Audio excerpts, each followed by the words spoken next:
આવ્યા, જરીના બિછાના બિછાવવામાં આવ્યા અને એની અંદર અનેક પ્રકારના મણીઓ, હીરા વગેરે જડેલું છે. આખો મંડપ જળહળ જળહળ જળહળી રહ્યો છે અને ચારેય બાજુ મોતીની ઝૂલ બનાવવામાં આવી.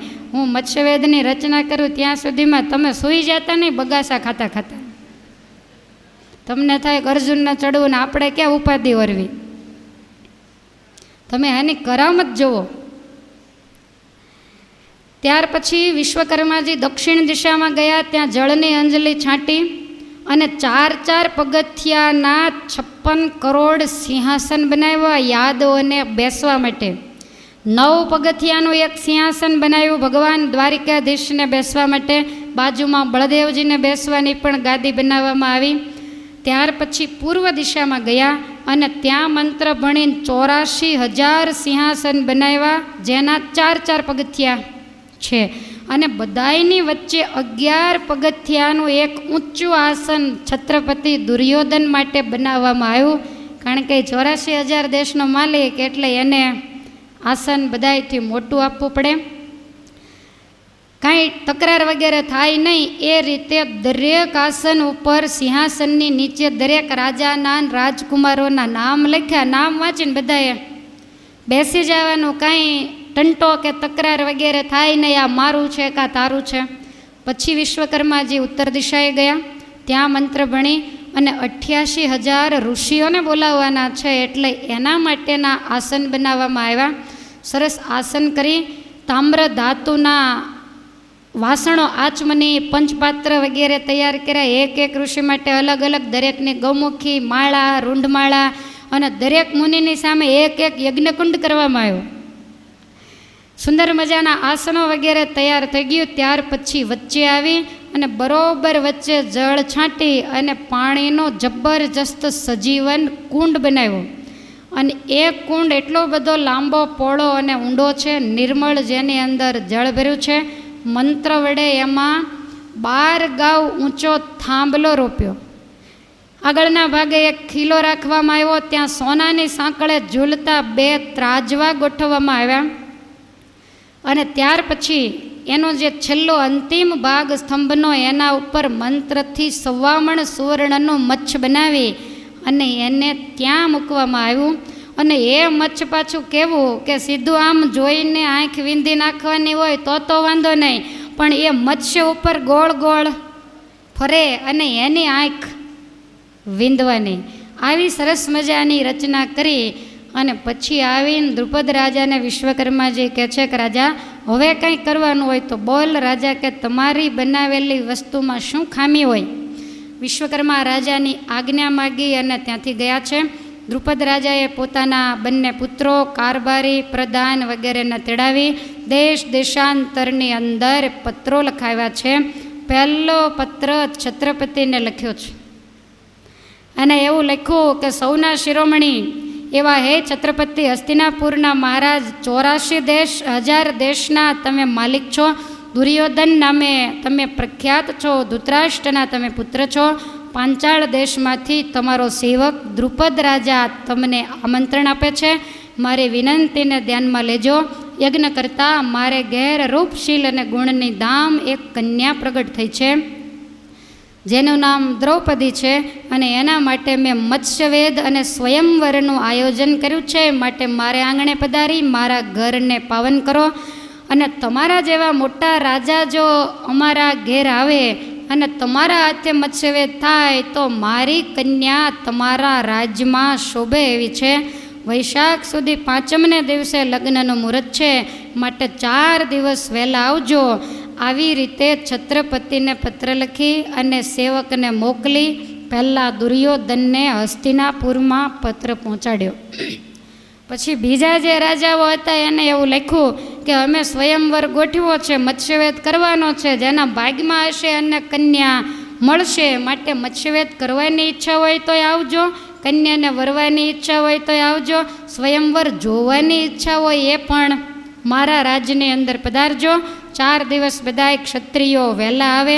આવી રીતે લખ્યું. અને ત્યાર પછી ભગવાન દ્વારિકાધીશને પત્ર લખ્યો કે મારા જેવા ગરીબ રાજાને ઘેર યજ્ઞમાંથી એક કન્યા પ્રગટ થઈ છે અને એને પરણાવવા માટે મેં મત્સ્યવેદ ગોઠવો છે, તો અમને પાવન કરવા માટે યદુકુળને સાથે લઈ, તમારા જ્યેષ્ઠ બંધુને સાથે લઈ અને હે ભગવાન અમારે આંગણે તમે પધારજો.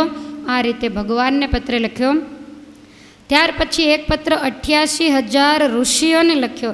એમને તો દંડવટ કરીને વિનંતીપૂર્વક નમસ્કાર લખ્યા. એને તો આશીર્વાદ દેવા આવવાનું છે, કન્યા કાંઈ પરણવાની છે નહીં. એટલે રાજા નમી અને કહે છે કે મારે ઘેર પધારવા માટે તમે બધાય દયા કરજો. તમારા બ્રાહ્મણો અને ઋષિમુનિઓના પગલે મારું ઘર અને ગામ પાવન થશે.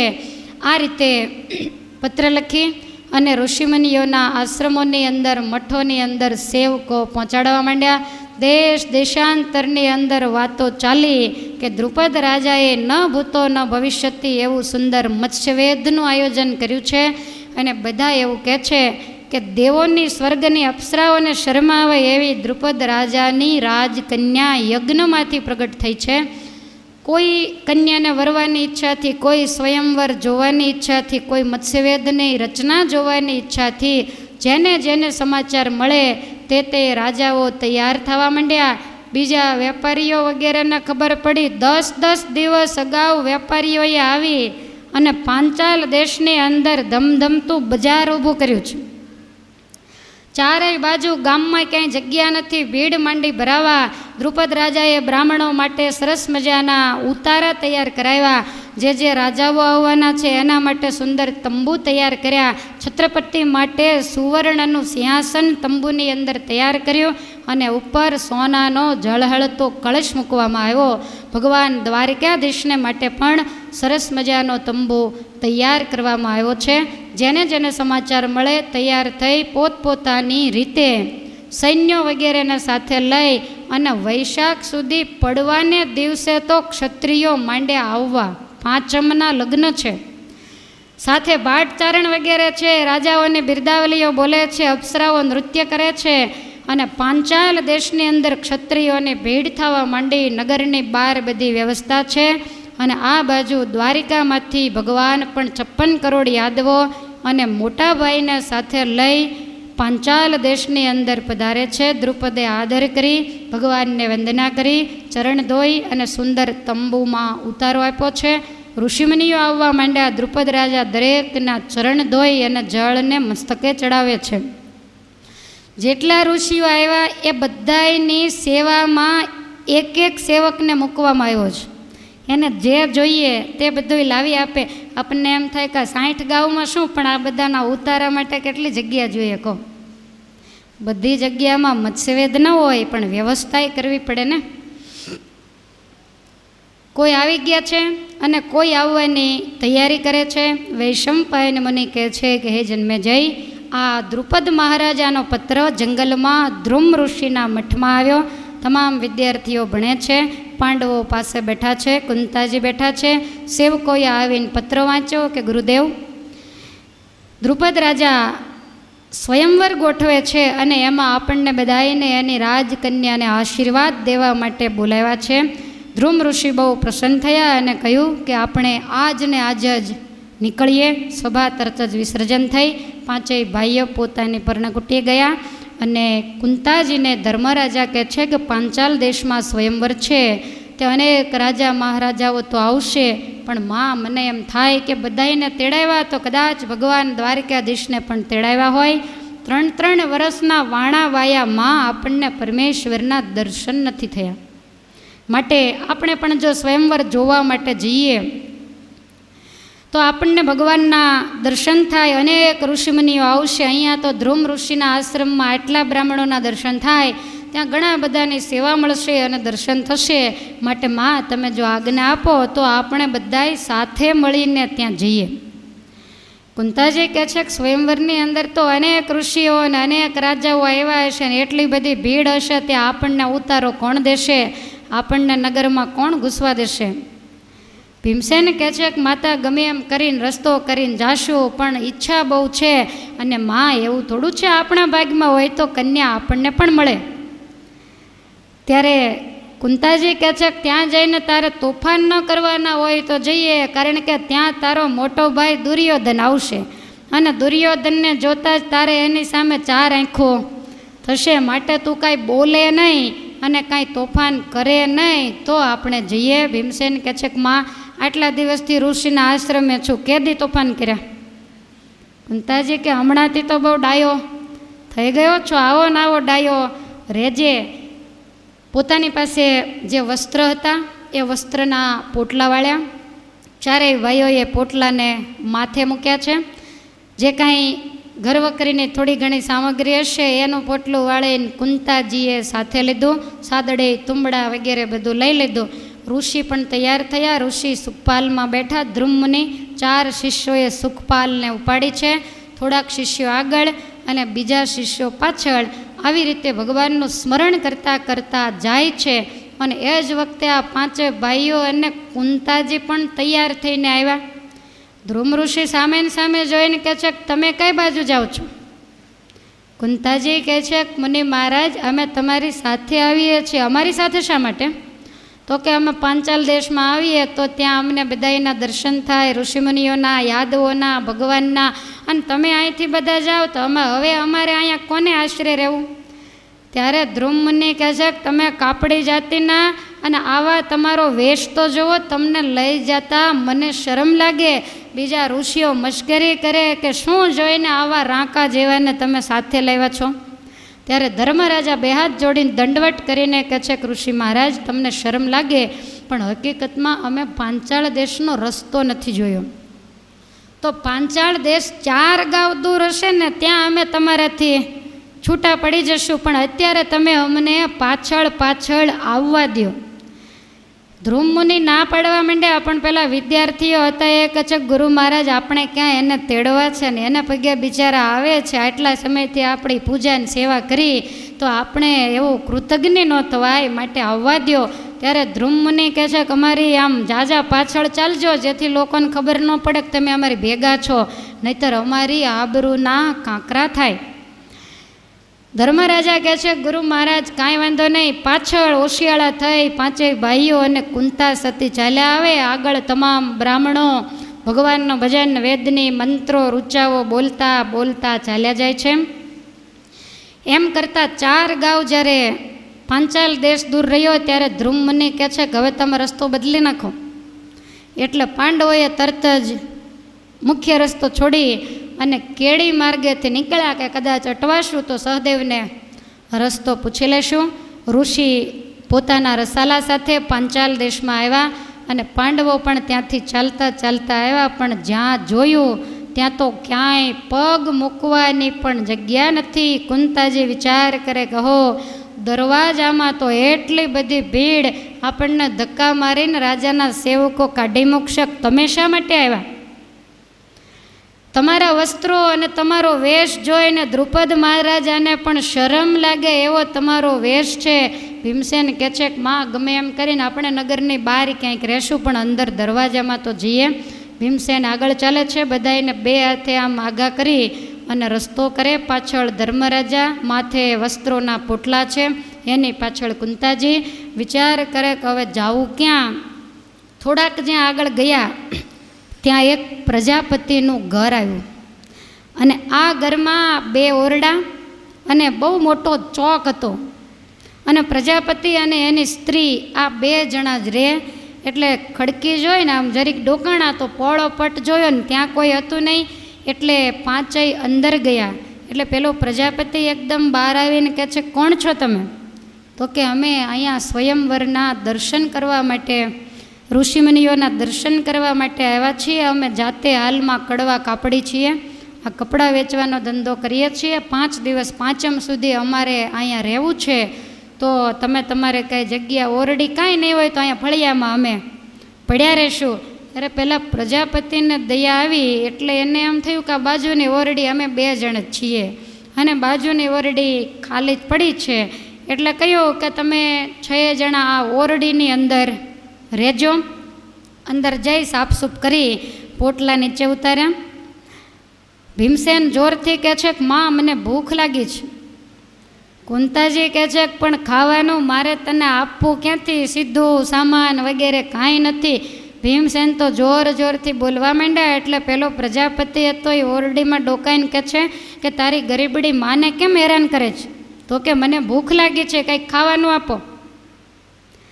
ત્યારે આ પ્રજાપતિએ કહ્યું કે અહીંયા મત્સ્યવેદ જ્યારે થશે ત્યારે સ્વર્ગમાંથી ગાંધર્વો આવવાના છે, અને એ ગાંધર્વો માટે દ્રુપદ મહારાજાએ મારે ત્યાં ચણાની મોટી ખાણ ભરાવી છે, એટલે તું તોફાન કરે છે, તારી માને હેરાન કરે છે, રસોઈ થાય ત્યાં સુધીમાં એમાંથી એક મુઠ્ઠી ચણા લઈને તું ખાઈ લેજે. ભીમસેન કહે છે કાંઈ વાંધો નહીં. પેલો પ્રજાપતિ કે મને બતાવીને પછી ખાજે. એટલે ભીમસેન કહે છે કે ભલે અત્યારે જરૂર નથી, પછી હું મારી જાતે જમી લઈશ. પેલો પ્રજાપતિ ગયો એટલે આણે અંદર કોઠીમાં હાથ નાખીને એક મુઠ્ઠી ભરી અને એને એક બાજુ મૂકી અને આખી કોઠી ઠેકાણે કરી, બધું જ ખાઈ ગયા. પછી મુઠ્ઠી ભરીને પેલા ચણા લાવીને પ્રજાપતિને કહે છે જો એટલા લીધા છે, ખાઈ જાઉં. પેલો કે ખાઈ જા. લઈ અને ઓરડીએ જઈને કહે છે કે માં બીજું તો કાંઈ ખાવાનું નથી, પણ બધા ચપટી ચપટી ચણા ફાંકો તો વળી થોડુંક ઉપર પાણી પીવાય, તમને લોકોને ભૂખ લાગી હશે. ત્યારે કુંતાજી વિચાર કરે કે આ એનું પેટ ન ભરાય ત્યાં સુધી અમને તો દે નહીં, પણ આ દેવા આવ્યો છે એટલે કીધું કે તે કાંઈ પેલા પ્રજાપતિના ઘરમાંથી વધારે પડતું તો નથી લીધું ને. એટલે આ તરત જઈને પેલા ભાઈને બોલાવીને કહે છે પૂછો કેટલું લીધું, તો કે એક જ મુઠ્ઠી લીધા છે. કુંતાજી રાજી થયા. બધાએ થોડા થોડા ચણા ફાંકીને પાણી પીધું. રાત્રિ પડી ગઈ, બધા સૂતા વિચાર કરે છે કાલે શું ખાશું. ધર્મરાજાને રાત્રે ઊંઘ આવી નથી. ધર્મરાજા અર્જુનને કહે છે કે અર્જુન ભલે ગમે એટલા માણસો હોય, આપણને તો કોઈ ઓળખતું નથી, કાલે આપણે પાંચાલની નગરીમાં જઈ અને આ જે કાપડ છે ને એ કાપડ વેચી અને જે કાંઈ પૈસા આવે એમાંથી આપણે થોડું અનાજ લાવીને કાલની વ્યવસ્થા કરીએ. બીજે દિવસે સવારે પૂજાપાઠ કરી અને બંને ભાઈઓ તૈયાર થયા. પોટલા લીધા. સહદેવ અને નિકુલે પોતાનું પોટલું લીધું અને ચારેય બાજુ બજારમાં ફરે, પણ એવી જબરજસ્ત બજારો, કારણ કે બધાએ ચક્રવર્તી રાજાઓ આવવાના અને એટલું બધું મોંઘું વેચાય, શાકભાજી વગેરે તો મળે જ છે ને, ઘાસ અને પાણી એ પણ આજ ત્રાજવે તોળાય એવી હળહળ મોંઘવારીએ માજા મૂકેલી. ધર્મરાજા વિચાર કરે કે આમાં આપણું કાપડ કોણ લે. એકદમ નાખી દેવાનો શુષ્ક ભાવ લઈ અને જે કાંઈ કાપડ હતું એ બધુંય વેચી અને રૂપિયા લીધા. તો એ રૂપિયામાંથી ખાલી 2 અનાજ આવ્યું અને એ 2 અનાજ લઈ ચારેય ભાઈઓ આવીને માને કહે છે કે માં હવે આજના દિવસનું તો થયું, થોડું થોડું પાછળ લેશું, પણ કાલની ચિંતા હવે આપણે કરવી નથી એમ વિચારી અને એ અન્ન લાવેલા એની માતાએ રસોઈ બનાવી અને 5 ભાઈઓ સહિત માતા જમ્યા. કુંતાજીની આંખમાં આંસુ આવ્યા. કુંતાજી કહે છે કે દીકરા આખા નગરમાં ધામધૂમ થાય, પણ હવે આપણે પાછા કાલના ખાવાના સાંસા છે, માટે કાલે શું કરશું. ત્યારે સહદેવજી કહે છે કે માં એનો એક ઉપાય છે, તમે છે ને કાલે અમને વહેલા જગાડજો અને પછી અમે નદી ઉપર સ્નાન કરવા માટે 5 ભાઈઓ જશું. ત્યાં સ્નાન કરી નિત્યકર્મ કરી અને સામે નદીનો કિનારો છે, ત્યાં રાજઘાટ છે, અને રાજઘાટ ઉપર મોટા મોટા રાજા મહારાજાઓ આવી અને સ્નાન કરતા હશે. ત્યાં તો કાંઈ આપણે જવાય નહીં, પણ અમે સામેના ઘાટે જશું અને બધા રાજાઓ જ્યારે સ્નાન કરતા હોય ત્યારે અમે જઈ અને એને હાથ જોડી માથા નમાવી અને એની આગળ કરગરશું. કદાચ કોઈને દયા આવે તો એ કાંઈક અન્ન વગેરેની વ્યવસ્થા કરશે. આવું કહ્યું એટલે ભીમસેન કહે છે કાંઈ વાંધો નહીં. બધાએ ચારેય સવારમાં નાહી ધોઈ તૈયાર થઈ અને નદીને સામે કિનારે ગયા.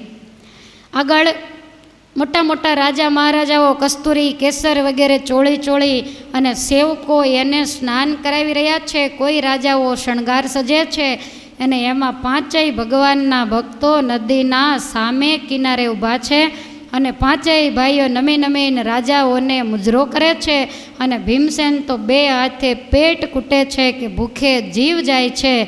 અને એ વખતે બધાએ રાજાઓ સ્નાન કરે અને એમાં ભગવાન દ્વારિકાધીશ ત્યાં સ્નાન કરવા માટે આવ્યા છે અને ભગવાન સ્નાન કરી અને પિતાંબરને બદલી રહ્યા છે. અને પિતાંબર બદલતા ભગવાને આમ સામે કિનારે જ્યાં નજર કરી વૈશંપાયન મને કહે છે કે હે જન્મેજય, તે સમયે સ્નાન કરીને નીકળ્યા પોતે જગજીવનજી,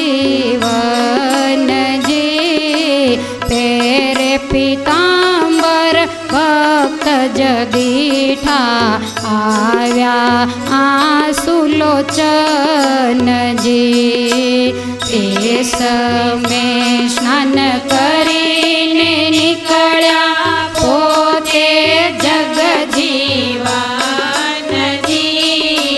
પેરે પીતાંબર ભક્ત જદીઠા આવ્યા આંસુલોચનજી. અરે ઓ મારા દાસ છે દુખિયા અન્ન જળના ઉધારાજી, જમવાને નથી અન્ન કણિકો પેટ કૂટે બિચારાજી.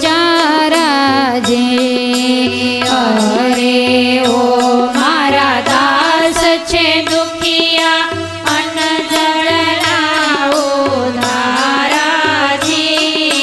જમવાને નથી અન્ન કણિકો પેટ કૂટે બિચારાજી.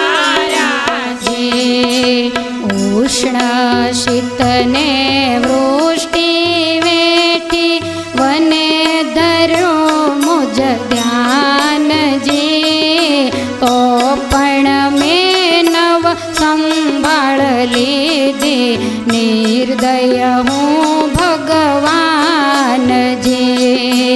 ઉષ્ણ શીતને વૃષ્ટિ વેઠી વને ધર્યો મુજ ધ્યાનજી, તો પણ મેં નવ સંભાળ લીધી નિર્દય હું ભગવાનજી.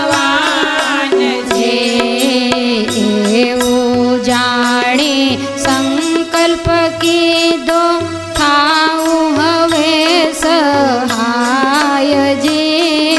મત્સ્ય વેદ તે પાસે કરાવી વરાવું આ કન્યાયજી.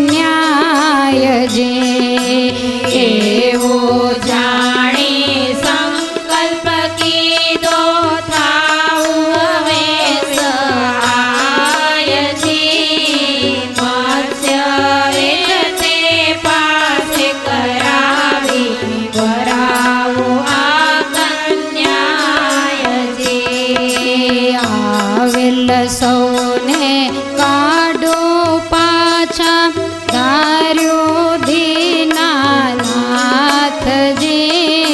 સહદેવજીને ચેતાવવાને ઊંચો કીધો હાથજી. આવેલ સૌને કાઢો પાછા ધાર્યું દીનાનાથજી, સહદેવજીને ચેતાવવાને ઊંચો કીધો હાથજી, ઊંચો કીધો હાથજી.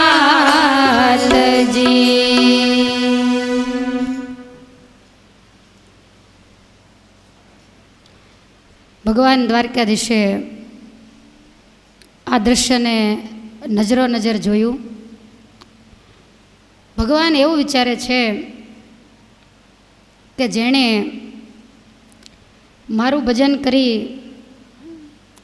3 વર્ષ સુધી જંગલની અંદર દુઃખ વેઠ્યા અને એને આજ પેટ કૂટવાના દિવસો આવ્યા, જે રાજાના રાજકુમાર અને એમાંય અર્જુન છે એ તો ભગવાનનો અંશ છે, સાક્ષાત નર છે, પણ આ ધરતી ઉપર આવી અને એણે કેવા દિવસો જોયા છે.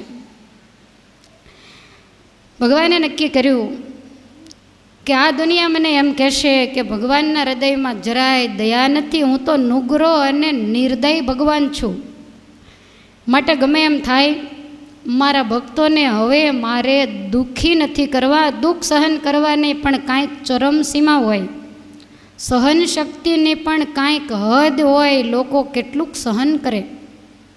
અને એમાંય આ લોકોએ જે સહન કર્યું એ તો વચ્ચે જ્યારે ભીમસેનની વાત આવે ને રમૂજ આવે એટલે તમને હસવું આવે, બાકી એટલી બધી કરુણ કથા છે. તમને નવાઈ લાગશે કે જેટલી વખત આ વસ્તુને મેં વાંચી, આ કડી જેટલી વખત વાંચી એટલી વખત મેં ઘડીક પુસ્તક બંધ કરી દીધું કે ભગવાનના ભક્તની આ દશા. અને છતાંય ધન્ય છે એની ભક્તિને કે જેણે ખાવા માટે બીજા દુઃખ તો આપણે સમજી લઈએ, પણ જેને ખાવા માટે જેના ચરણની અંદર અનેક છત્રપતિઓના મુગટની અણીઓ અડે એવો ધર્મરાજા જેવો ધર્મરાજા અને એવા અર્જુન જેવા અર્જુન જેને ખાવા માટે થઈને બીજા સામે હાથ જોડી અને પેટ કૂટવા પડે, આનાથી બીજું મોટું કયું દુઃખ હોઈ શકે? તમે વિચાર કરો. ભગવાનની આંખમાં આંસુડા આવી ગયા ભીમને પેટ કૂટતો જોઈને, ઓલા 5 આઈને વળી વળીને કરગરતા અને પગે લાગતા જોઈ અને ભગવાને નક્કી કરી નાખ્યું કે જે થાય તે ગમે તેવા રાજા મહારાજાઓ આવે પણ મત્સ્યવેદ અર્જુનને હાથે કરાવી અને આજ આ કન્યા મારે અર્જુનને વરાવી છે અને હું નિર્દયી ભગવાન છું, હવે મારે મારી નિર્દયતા છોડી દેવી છે. અને એ વખતે ભગવાને સામે કિનારે પિતાંબર પહેરતા પહેરતા સહદેવજીની નજર હતી એટલે સહદેવજીની સામે આમ હાથ ઊંચો કર્યો. સહદેવજી સમજી ગયા છે પોતે ત્રિકાળ જ્ઞાની છે. ભગવાન તો પોતાના ઉતારે ગયા, પણ સહદેવજીએ કહ્યું છે કે મોટા ભાઈ હવે અહીંયા ઊભા રહી અને કોઈને કરગરવાની જરૂર નથી, આપણે આપણા સ્થાને જઈએ. ધર્મરાજા કહે છે કે બપોરે જમવાનું શું કરશું? માતા કહેશે કે તમે કાંઈ લાવ્યા નહીં, 5 દીકરા હોઈએ આપણે તો ભૂખ્યા રહીએ પણ માં ભૂખી રહે એ કેવું? ત્યારે સહદેવજી કહે છે કે હવે તમે કાંઈ ચિંતા કરશો નહીં, હવે ભગવાને આપણા ઉપર કૃપા દ્રષ્ટિ આજ કરી છે એટલે મોટાભાઈ આપણું પાંદડું ફરશે અને ઘેર બેઠા આપણને સીધું સામાન મળશે. 5 ભાઈઓ ત્યાંથી પાછા આવી અને પોતાની ઓરડી આવ્યા. કુંતાજી કહે છે કે હે મારા કુંવર, તમે ભોજન માટેની શું વ્યવસ્થા કરીને આવ્યા? 4 ભાઈઓએ સહદેવજીની સામે જોયું. સહદેવજી કહે છે કે માં હમણાં દ્રુપદ મહારાજા કંઈક વ્યવસ્થા કરીને આપણા માટે સીધા મોકલશે, અહીંયા બેઠા બેઠા આપણે ભગવાનનું ભજન કરીએ. 5 પરમેશ્વરને યાદ કરે છે અને આ બાજુ સ્નાન કરીને ઉતારે ગયેલા પરમેશ્વર ભક્ત માટે થઈ અને દ્રુપદ રાજાના મહેલે ગયા. પંચાળનો રાજા રાજી થઈને ભગવાનને કહે છે કે પરમેશ્વર આજ વગરનોત્રે મારે આંગણે પધાર્યા, મારા આંગણાને રાજમહેલને પાવન કર્યો, માટે સેવકને જે આજ્ઞા હોય એ આજ્ઞા ફરમાવો. ત્યારે ભગવાન કહે છે કે રાજા, સ્વયંવરની વ્યવસ્થા તો બહુ સરસ કરી છે અને તારા સ્વયંવરનું નામ સાંભળી અને દેશ દેશાવરમાંથી ઘણા માણસો આવ્યા છે. રાજા રૈયત પણ આવી છે અને એની સાથે સ્વયંવર જોવાની ઈચ્છાથી અનેક દુર્દશા પામેલા માણસો પણ આવ્યા હોય અને અમુક વ્યક્તિઓ તો એવા હોય કે એ તો ભિક્ષાવૃત્તિ પણ કરી શકે, પણ રાજા અમુક લોકો એવા આવ્યા હોય કે જેની જ્ઞાતિ ઊંચી હોય પણ અતિ દુર્દશાને પામેલા કંગાળ અને ગરીબ હોય, જે કોઈની આગળ હાથ લાંબો ન કરી શકે અને એ લોકો ભૂખ્યા રહે એ બરોબર નહીં, માટે રાજની અંદર તપાસ કરાવી અને એવા જે માણસો હોય એને તું પાકા સીધા અપાય. દ્રુપદ મહારાજા કહે છે કે પરમેશ્વર, મારા સેવકોને આજ્ઞા કરું છું, પણ એવા કોઈ તમારી નજરમાં હોય, તમને ખ્યાલ ન હોય ને તો તમે કહેવા ન જ આવ્યા હો, તો તમને એવું કોઈ દેવા જેવું લાગતું હોય તો સેવકોને મોકલું છું, જે જોઈએ તે વ્યવસ્થા કરાવે. એટલે ભગવાન એના સેવકોને સાથે લઈ અને જે બાજુ આ પ્રજાપતિનું ઘર છે એ બાજુ આવ્યા. દૂરથી ઘર બતાવી અને ભગવાને કહે છે કે આ પેલી જે આ બાજુની ઓરડી દેખાય છે એની અંદર જે માણસો હોય એને તારે સીધા સામાનનું પૂછી લેવું અને જ્યાં સુધી એ આ રાજની અંદર રહે ત્યાં સુધી તારે 3 ટાઈમનું સીધું સામાન એને ત્યાં પહોંચાડી દેવું. એને તારે લેવા આવવાનું નહીં કહેવાનું, એને ત્યાં ડગલો તારે કરી આવવાનો, જેટલું જોઈએ તેટલું વધારે માગે તોય તારે મૂંઝાવું નહીં. એટલે પેલો સેવક કહે છે કે કાંઈ વાંધો નહીં. ભગવાન ત્યાંથી પાછા વળી ગયા અને રાજાનો જે છડીદાર હતો એણે આવી ઓરડીની અંદર જ્યાં ડોકાયા હતા તો ધર્મરાજા એકદમ ઊભા થઈ ગયા, કોઈ રાજનો માણસ છે, 2 હાથ જોડ્યા. ત્યારે કહ્યું કે તમારે જમવાની શું વ્યવસ્થા છે? ધર્મરાજા કહે છે ઘરી ઈચ્છાથી આવે એ જમીએ, પરમેશ્વરનું ભજન કરીએ છીએ. એટલે તરત કહ્યું કે તમારામાંથી કોઈ પણ 2 વ્યક્તિ સાથે આવો, હું તમને મારું મોદીખાનું બતાવી દઉં. તેમાંથી તમારે જેટલી જરૂર પડે એટલું સીધું આજનો દિવસ તમે લઈ લો. કાલથી મારા સેવકો આવી અને તમને સીધું અહીંયા પહોંચાડી જશે. અર્જુન અને ધર્મરાજા બંને ઊભા થયા, સાથે ભીમસેન પણ તૈયાર થયા અને ત્રણેય જ્યાં રાજાનું મોદીખાનું છે ત્યાંથી ટોપલા ભરી અનાજ વગેરે બધાય માણસોને સદાવ્રતની જેમ આપવામાં આવે છે ત્યાં લાવ્યા. મોદીએ પૂછ્યું કે તમારે કેટલું સીધું જોશે? ત્યારે ભીમસેન કહે છે કે જો રાજાની આજ્ઞા હોય અને તમારે દેવાનું હોય તો અમે 100 મણ લોટનો લાડુ બનાવીએ છીએ. પહેલાંને એવું થયું કે આ તો કોઈ ગાંડા જેવો માણસ છે, એના ભાઈઓને પૂછી જાઓ. એટલે ધર્મરાજાને એને પૂછ્યું તો કે તમને જે ઈચ્છા હોય તે આપો, તમે જેટલું આપશો એમાંથી અમે ચલાવી લઈશું. ત્યારે પેલો મોદી કહે છે કે આ તમારો ભાઈ સાચું બોલે છે? તો કે હા, એના પેટમાં અગ્નિ છે એટલે એ વધારે, પણ એવું જરૂરી નથી, જેટલું હશે એટલું ચાલશે. મોદીને બહુ નવાઈ લાગી એટલે એણે કહ્યું કે તમને લઈ જવા નહીં દઉં, કાંઈક તમે કપટી હોય અને બીજી દુકાનોમાં જઈને વેચી નાખો તો.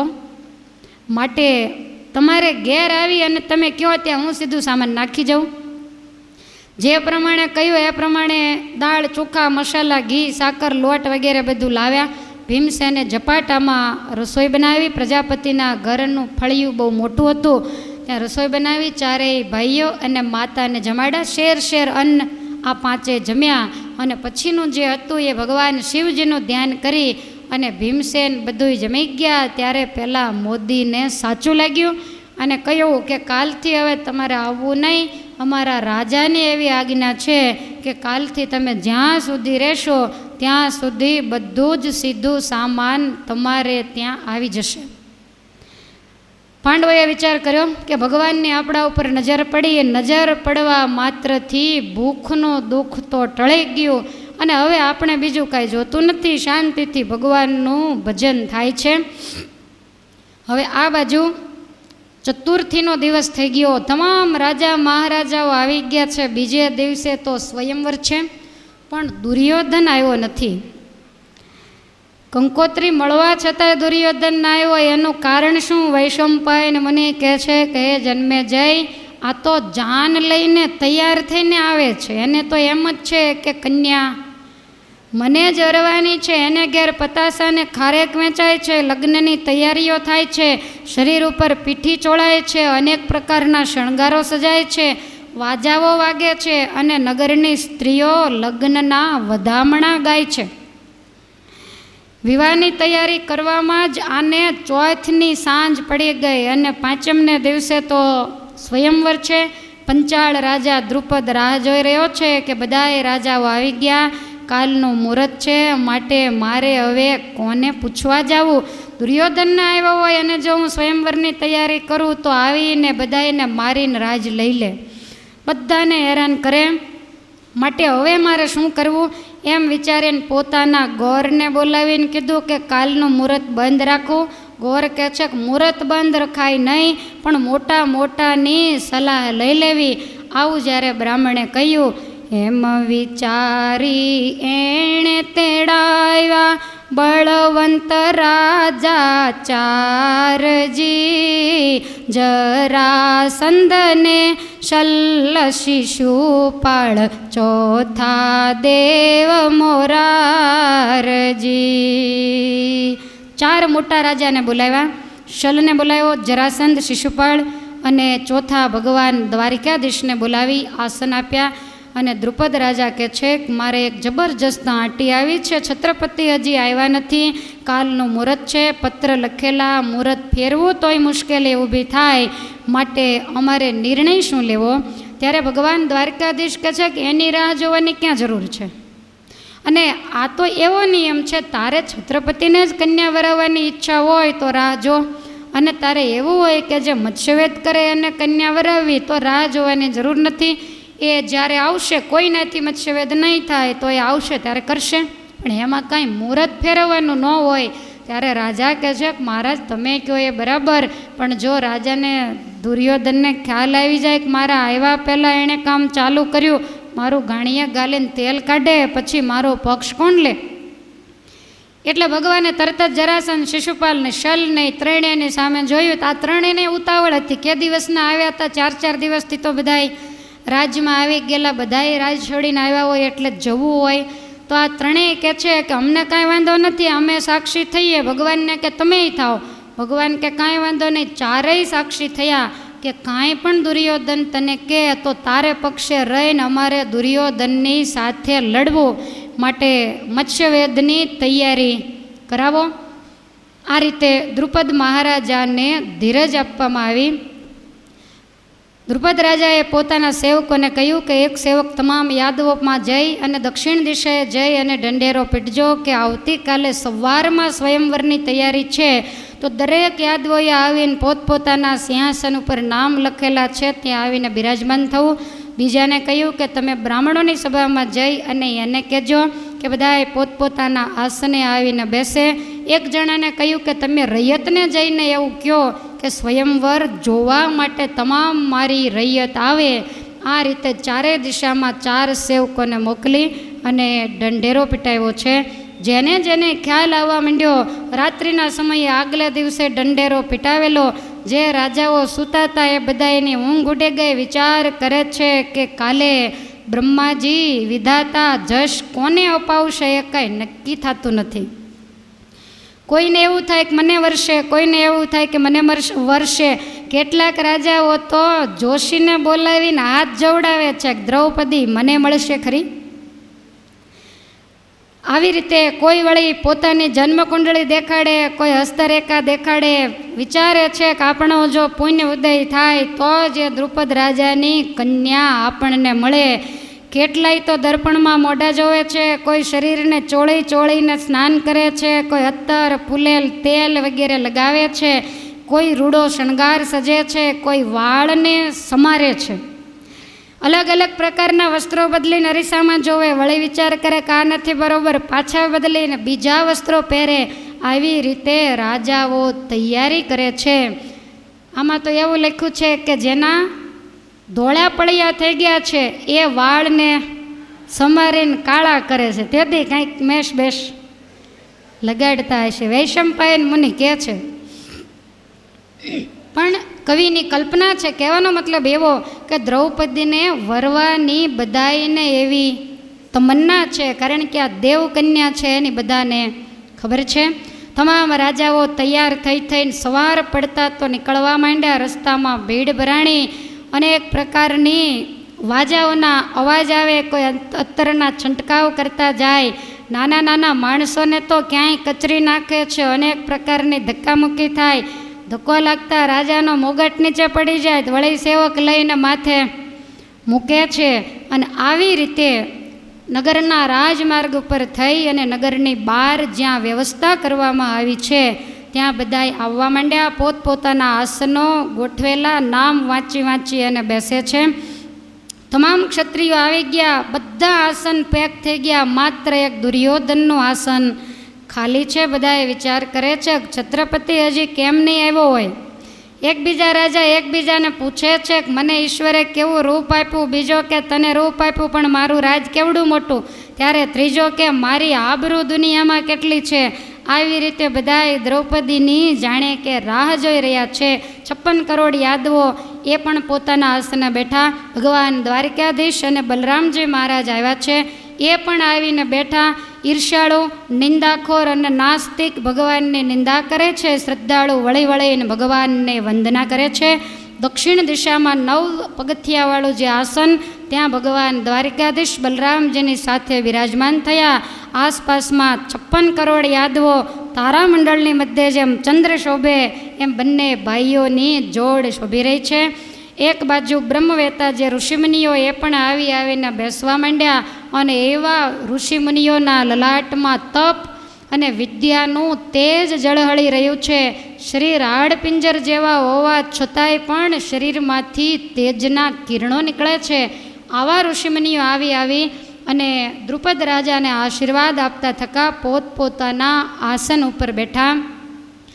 વૈશંપાયન મુનિ કહે છે કે હે જન્મે જય, એવામાં પાંડવ થયા તૈયાર, માતાજી આજ્ઞા આપો ને જી, જઈએ સભામાં જોવા માટે, કુંતા કહે આપું ચારને જી, ચારને આજ્ઞા આપું, ભીમસેનને નહીં, કારણ કે દુર્યોધનને જોઈ અને એટલો બધો તોફાન કરશે, માટે તમે ચારેય ભાઈઓ જાઓ. ત્યારે ભીમસેન કહે છે કે માં મારે પણ જોવાની ઈચ્છા છે, માટે મને તમે જવા દો.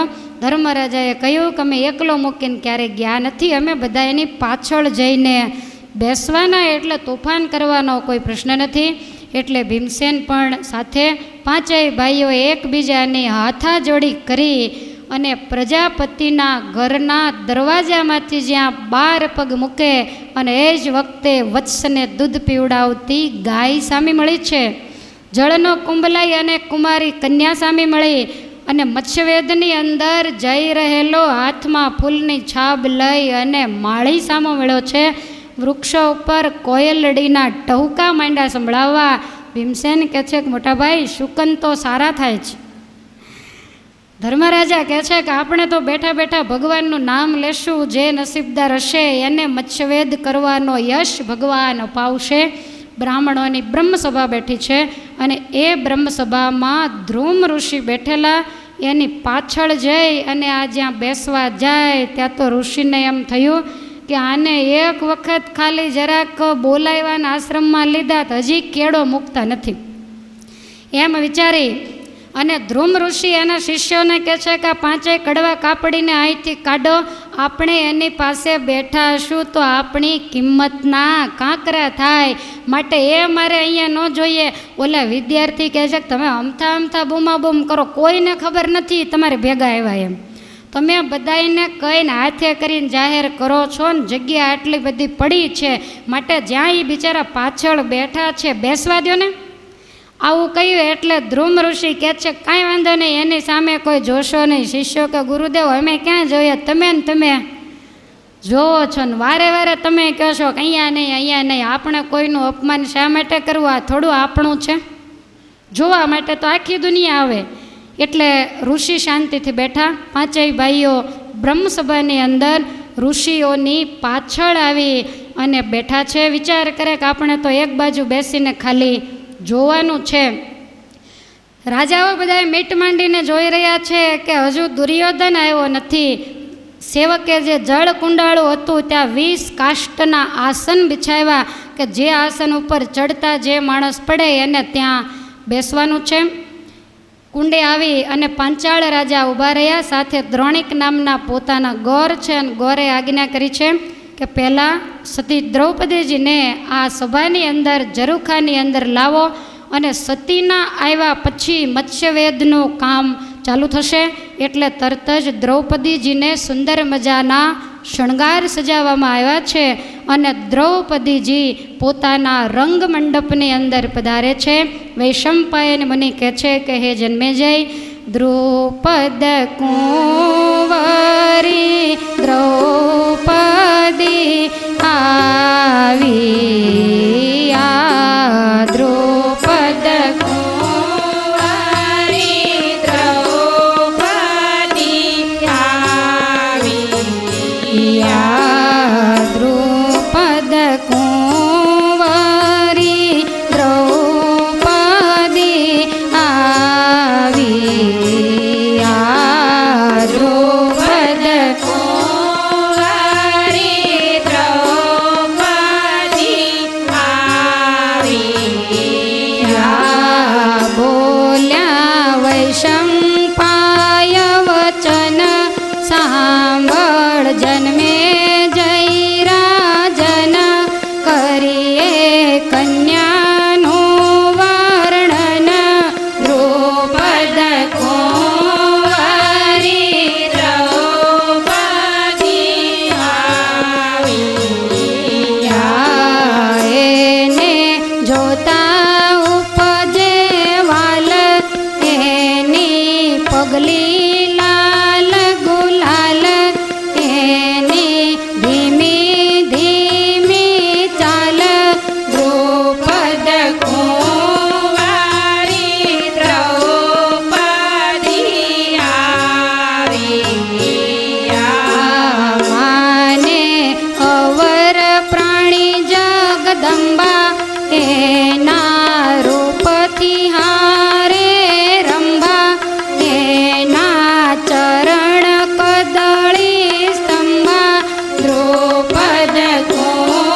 જોગીને ચટપટી એની સિંહ સરીખી કટી દ્રૌપદ કુંવારી દ્રૌપદી આવ્યા એની કમળ સરીખી હથેળી શોભે ચંપા જેવી આંગળી એના દંત દાડમની કળી દ્રૌપદ કુંવારી દ્રૌપદી આવ્યા અંગ રંગ ગુલાબી બાગ કીર ચંચુ નસિકા સોહાગ શિર કેશ કાળુડા નાગ દ્રૌપદ કુંવારી દ્રૌપદી આવ્યા પછી ઉપર હીરો ચળકે દેવું કાને નીલમ લડકે રૂપયનો મુખડું મલકે દ્રૌપદ કુંવારી દ્રૌપદી આવ્યા દ્રૌપદ કુંવારી દ્રૌપદી આવ્યા.